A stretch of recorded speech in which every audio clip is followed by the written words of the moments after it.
The faded gold letters on the front were not easy to read. Colin opened the book and read the title inside. Colin's book. He could hardly believe his eyes. There seemed to be lots of interesting and exciting things in it.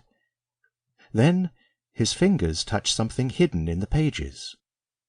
It looked like an ancient bookmark, also made of leather and with a beautiful bird on it. Colin recognized it.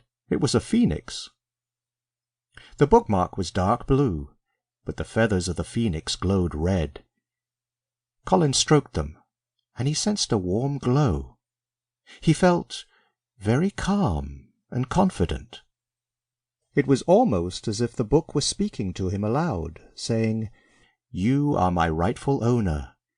You always try to do the right thing." Colin, bewildered, shook his head. He noticed that there was no card inside the book cover for stamping the date for it to be returned. It did not belong to the library, then. The book was telling him it belonged to him. Thoughtfully, Colin carried the volume back to his desk and slid it into the pocket of his overcoat. His good mood lasted all day. Finally, when it was time to go home, he tucked the bookmark into the top pocket of his jacket and put on the overcoat with the book still inside it. He began to walk home. He had just got to Blue Bottle Lane, where the Biggles and Mr. Jellysocks lived, when he heard some shouting and snarling. He saw a very large boy dragging a very small dog on a lead along the pavement. The little dog was obviously afraid and did not want to go with him. The shouting and the snarling were coming from the boy.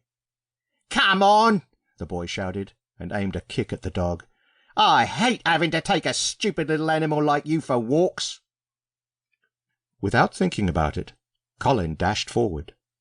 The bookmark seemed to be glowing more warmly in his pocket. "Stop that!" he yelled. The boy looked up, startled.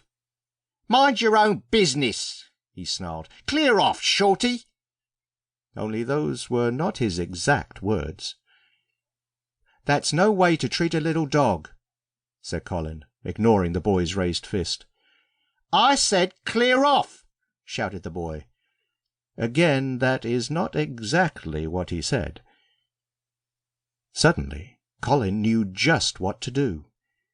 He snatched the dog's lead from the boy's hand and grabbed him by the front of his shirt. "Listen," he said through gritted teeth. "Animals are supposed to be dumb. You are worse. You really are dumb. Understand? By dumb, I mean stupid. You're a really dumb Dumbo." The boy had never met anyone with such a strong grip.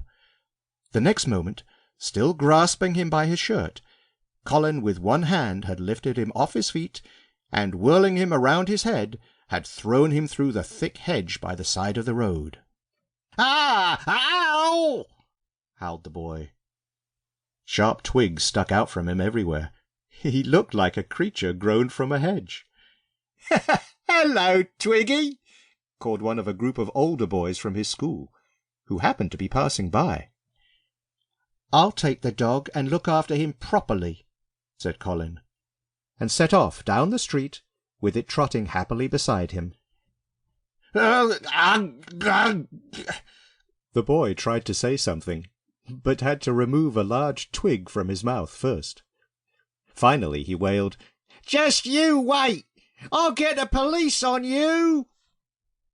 Colin took no notice. The bookmark felt nice and warm in his pocket.